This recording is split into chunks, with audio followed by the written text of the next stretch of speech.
Hello and welcome back to another episode of the RSEB podcast where we talk all things related to the capital market. Today we once again joined here in the office of the Corporate Regulatory Authority with Registrar of Companies, Sir Karma. So hello sir, thank you for joining us once again. Thank you for having me on your podcast.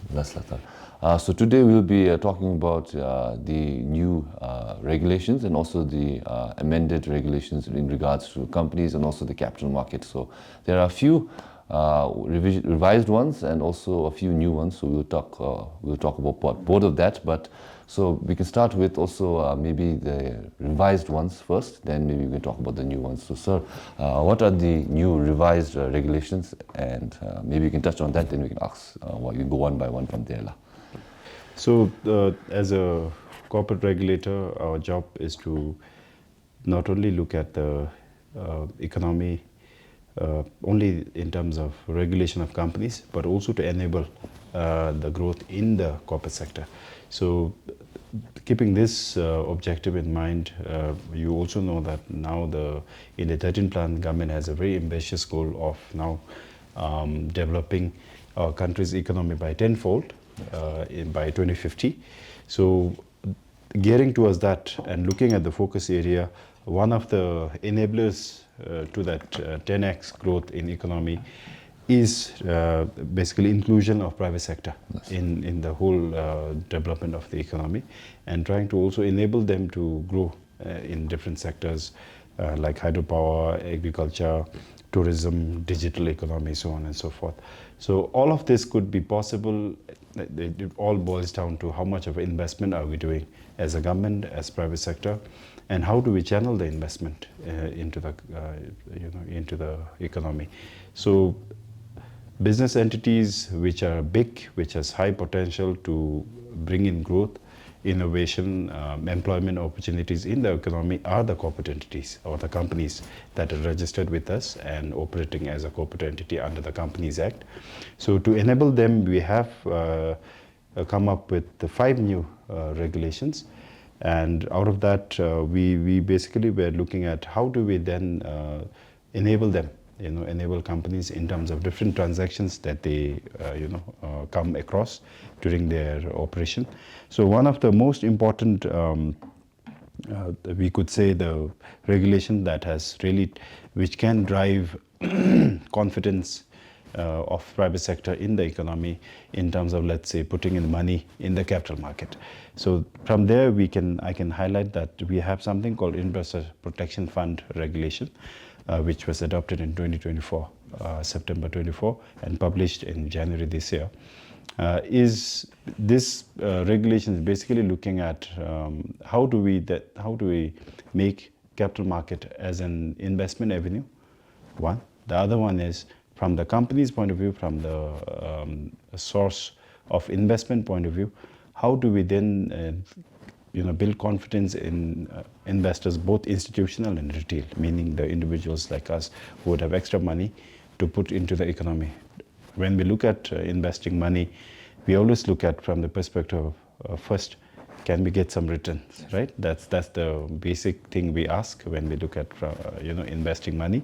The second thing we look at is it a productive sector? Is it a business activity which will generate some sort of employment, let's say? Does it fulfill some national goals, isn't it? So when we look at this, then you are talking about people are looking at value creation. At the same time, they're also looking for returns and also some security. Is the money going to the right company? Is my money protected? Can I at least get back my principal, if not some return? So from that angle, this Investor Protection Fund is to now channel some of the money that is there in the market among the listed companies. That means companies which have already gone public, have issued shares or have issued bonds, both. So we are looking at all the companies and we are saying, okay, if is there a fund available in the market which can be now channeled to one single fund and say that, okay, this will be managed by stock exchange. So stock exchange is going to act as a fund manager. And these are funds which are right now either unclaimed or which are lying idle, in the companies, and the companies don't know what to do with it.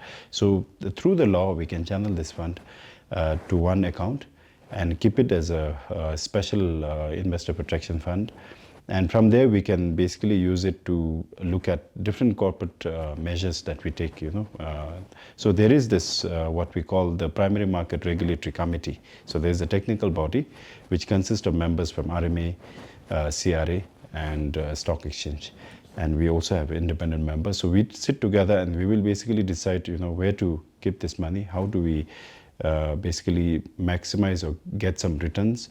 And from the returns, we're going to set aside as a investor protection fund. And this fund is going to be utilized for when the companies go through IPO, if there is some, investor protection measures needed, like reaching out to the investors through media, trying to bring them to participate in a company. If there is some expenses which some investors are unable to bear, maybe we can use it for that. The other thing is a very important message that we are getting from the listed companies which have already taken money from the investors is, once the money is put in, there is no care. There's no concern shown by the investors, especially the retail investor, individuals like us, because Bhutanese by nature are not so used to investment, market. So their concern or their care of money once put in is not so much there. So meaning that they don't participate in the company. There is a forum, by law created for shareholders, which is called AGM, annual general meeting. So one of the constant feedback that we got from the companies is, yes, we get money from the public, but after that, they don't even come and question us, how we are doing in terms of performance. Are we positive? Are we negative? Are we going to make some returns for them or not? Only thing they do is probably quip on social media and say, whenever there's an announcement made by the company, they'll say, oh, this company is making this announcement, but I put in the money, I didn't get my returns. And that standpoint by investors have to be made in the AGM. That's the forum for them, which is prescribed. It's a right. Even if you have one share, you can actually go and participate in the company's AGM and make noise. And if I would encourage anybody with any number of shares to make sure that please understand that is your right given by law for putting in money in a company, for putting capital in a company, and you should exercise that right. And if you feel that you are left out, if you feel that your interest is not taken care of by the company, we are here as a middleman, as a protector of your rights to basically address that. We can talk to the company, we can tell them if the communication is not very well done, we can also do that. So the investor protection fund generally is this, and these are the principles and rules that we have come up with to basically address this gap of, to bring in a little bit of investor confidence in the market. Yes, we put in money. We have money to put in some of the companies through either equity or debt, but make sure that you take care of your money. Don't always rely on the companies to come to you. You also should go and make them fix accountability. And regulators, being a third party with the oversight, can only do so much. We can, of course, come up with rules.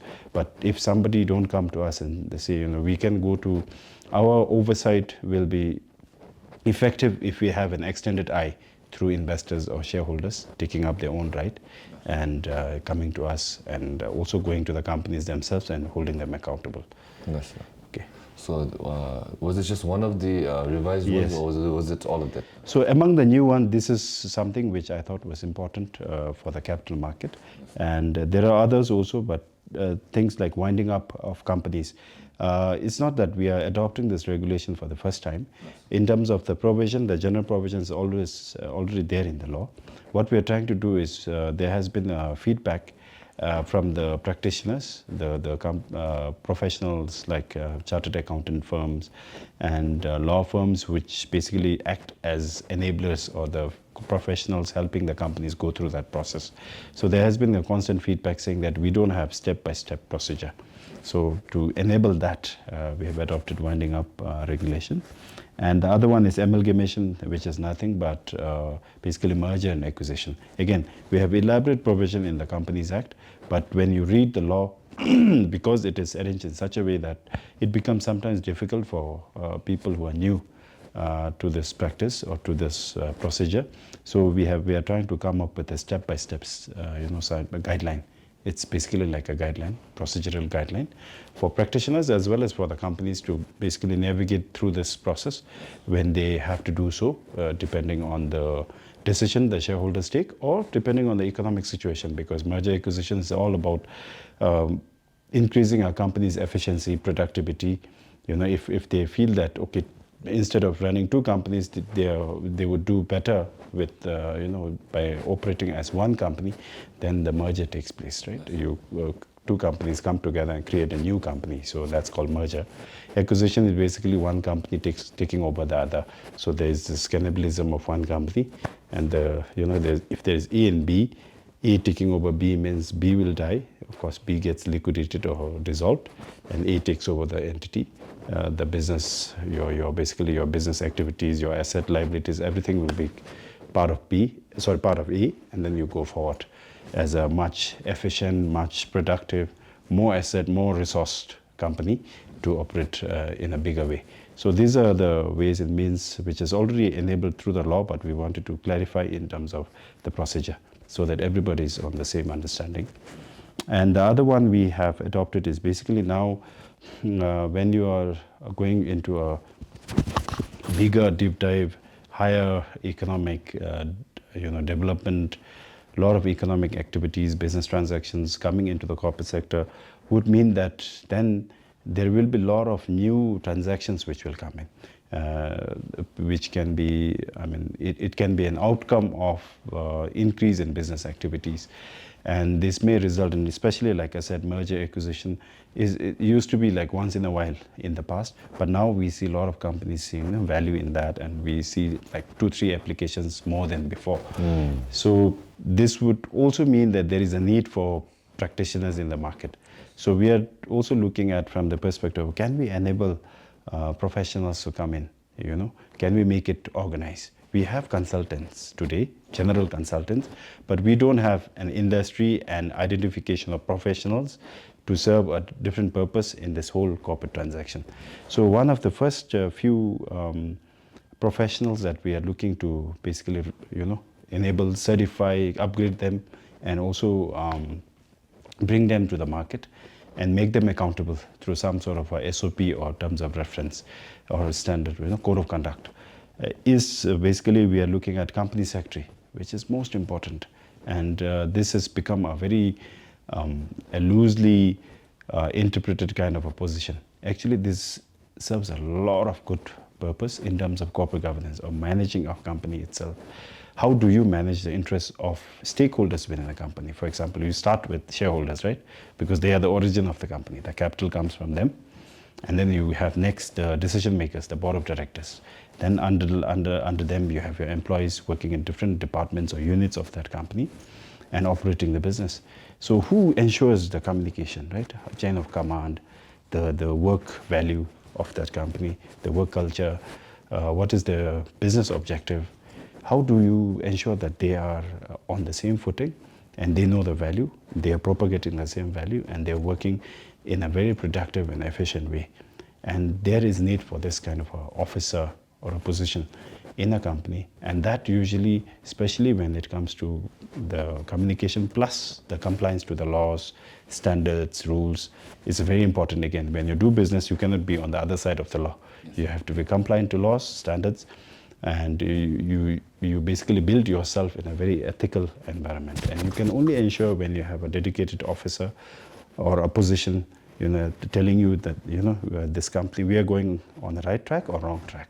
These are the requirements that we have to comply to in terms of, let's say, corporate compliance to us, to this corporate regulatory authority, or to sector regulator. For example, banks, they are a company, they have governance compliance or corporate governance compliance to us, but they also owe financial, technical compliance to RMA, central bank, because they are operating in that industry. So all of this needs to be taken care of by one professional, and that is called company secretary under the Companies Act, from the Companies Act language. But if you talk from the perspective of RMA, central bank perspective, or the financial service perspective, they are also called compliance officers, right? So we are trying to come up with a regulation to define what is a basic qualification required and what is the kind of professional training that they have to go through to qualify as a company secretary or compliance officer. And after that, what do they need to do to keep themselves abreast of new things, keep themselves professionally relevant, so there could be, let's say, a continuing professional development, CPD they call in professional development world.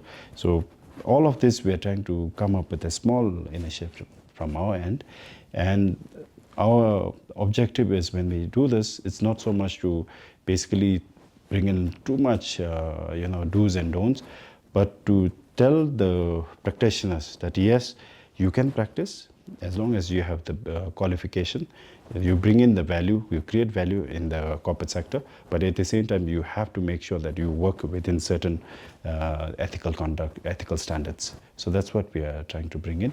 And in the process, what we are also trying to do is now no longer unorganized, unprofessional way of doing things. We have to change the way we do things, no longer the business as usual. We have to gear up. Of course, the business scale will go up, transaction will be more, but if you're a professional, if you conduct yourself professionally, you will create value. You will facilitate the economic development as a whole. So that's the thinking under this regulation for company secretaries. And we also, the other thing is we also talking about filing agents. So these are people who will give services to companies from day one. Let's say a startup in the entrepreneur world, they want to become a company. One fine day they say, okay, we have enough value, we want to scale up now. We want to bring in more investors and take our business bigger to the at a nationwide level, to the general public, to give them a platform to invest. We have we have a very, let's say, high value product with us, and we can create value for everybody. If that's the thought, then they can come here to do incorporation first, and then they qualify through IPO regulation for IPO and do IPO. So during this transaction, during this process, there is always this lack of knowledge, lack of to go to place, right? Or somebody to consult with. So there's lack of consultancy or professional who can help people navigate through this process. So this filing agent and company secretary, we're also looking at from the perspective of, can we then professionalize firms, come up with firms, train people and let them set up firms to give this kind of services, is what we are thinking under this regulation. Yes, sir. And the other one is also again related to, most important to especially listed companies, is buyback. You have companies growing big. I mean, that's only expected in the public company domain, where you have thousands of shareholders coming to pulling money. They do big business. The scale of operation is big, and more often than not, they make a lot of money.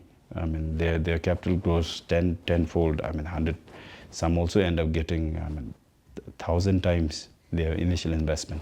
So when you have that kind of growth in a company or over a period of time, you have excess fund. They keep something called reserve. They keep general reserve, basically to capture the future contingencies, future business expansion plans, new venture plans, so on and so forth. So it's like a pool of fund kept to meet different needs of the company in the future. So they do build this reserve, and they find at some point of time they realize that their capital, their reserve is more than their capital. They have like almost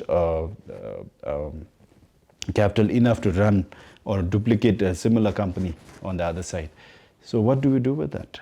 They can decide two ways. I mean, one thing is they can decide altogether a new line of business. If there is a market for it, why not? They can expand. They can set up a new company, operate in altogether a new sector, more than one or two sectors. It's up to them, depending on the capacity or the capital that they have, or the fund they have created in their reserve. But the other way of doing this is, okay, if they find that, okay, yes, there are opportunities, but we don't want to, as shareholders, it's their money at the end, it's shareholders' money. So if the shareholders finally say that, okay, we have done enough in this sector, we may like to, of course, go into other ventures, but we don't want to do as this company, you know. We want to do on our own. How do we then reward them? How do we give them the money? Buyback is a channel. So there are certain percentage that they can buy, 10%, 20%. It's basically giving back shareholders' money to them, you know, certain percentage fraction of the capital. And of course, there will be reduction in the company's capital, but shareholders will get the money. And using that money, they can venture, you know, they can form smaller groups, or individuals can do their own thing. So that's the kind of window created. And this is not something new that we are coming up with. It's already, again, like I said, there was a provision in the law, but people are not aware of the do's and don'ts, the criteria, the procedure to navigate through. So we're giving them this guidance, basically a guiding manual. Okay, sir. Yes. Anything, so you've talked very extensively. I don't think I have any follow-up questions, but anything you've missed out, at least regarding the new and also the revised So in terms of, yes, now going to the revision. So we had 4 regulations which were revised. Substantial, of the 4, the 3 is to do with capital market. One is the IPO regulation. Then the second is something to do with the corporate bond. So when you look at the market instrument, there's always equity and debt instrument. So we have to deal with both. So depending on the, or based on the feedback that we got from investors and also the companies themselves who participated in this securities issue process, we found out that there were a few provisions which we can adapt from outside, which we need to now gear up and incorporate in our regulations. There are a few provisions which are now a little bit becoming obsolete, a little bit outdated in terms of the economic condition that we have today. And also there are companies which are now becoming more and more mature, more aware of getting themselves organized than before. And when we look at developing economy like ourselves, in such economy, you always find the government taking a very paternalistic, approach to regulation. So we had a lot of safety nets in the regulation. So now what we are trying to do is, in this 4 new regulations that we have adopted, we are also looking at, can we then give a little bit of leg room to the companies or the private sector, like generally, to grow. And let them decide certain things. Let us not dictate everything. So we are taking a step back, for example.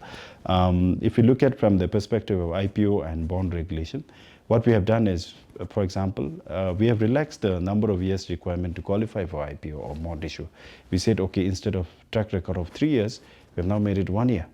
We have dropped it by 2 years, and saying that, okay, if you can prove your business potential, your scalability of your business and track record. If you say that, okay, we are an organized business with all of this corporate governance requirements in place, and also we have also shown a very good profit, and we show a potential to go bigger, and we want to invite public to join us. And if you can convince the investors to join you, why not? That's the kind of thinking or principle behind this. And when it comes to the other, out of the 4, like I said, 2 is straight away, in fact 3 of them is to do with issue of securities in the capital market. The third one, more to do with governance again. So till now we had principles of corporate governance. We had different sectors, different ministries, agencies taking up corporate governance matters in their different ways. So we, being the regulator for companies. So governance is our primary responsibility, to look at standard of governance. So how do we do this? So you have this at an international level, because of global financial crisis in the past, there was this whole move towards to improve and bring up standards for corporate governance, right? So the best among that you look at is among the international groupings you have is OECD. So, standards, which seems to be the sort of a benchmark accepted worldwide. And this seems to be taken now as a global standard. So based on that, when we amended the Companies Act in 2016, we had enablers put in for corporate governance and CSR. The other side of this is, again, how do we make ourselves sustainable? How do we make our companies, of course, it will ensure corporate governance principle will ensure that companies get organized, It fulfills all the requirements of a good structure, of managing yourself. But that entity has to function in a global or a national environment, right? In an economy, be it global or national. You have to be a part of this community. So as an entity, how do you behave is the concern of your ESG reporting, CSR, right? So CSR had also to be, it also became a necessity to be discussed when we discuss on CG. So CG and CSR is another regulation that we have adopted together, of course, because there's a correlation between the two. So CG would mean that you do your companies get your acts together and become yourself productive, you make money. When you have excess money, one way is to reward your shareholders, but at the same time, you being a part of a global community or a national economy, you also have stakeholders outside the company, right? Your creditors, your clients, they're all outside, your regulatory bodies, and also the environment. So CSR is all about, showing your concern to the 3 Ps, let's say, people, planet, and profit, right? Profit comes first, of course. You operate, you make profit. Then you talk about the other 2 P, basically taking care of the community, the people around you, as a client, creditor, as stakeholders. If you are doing a mining business, you have stakeholders in a village or in a community nearby your mining, your mine operation.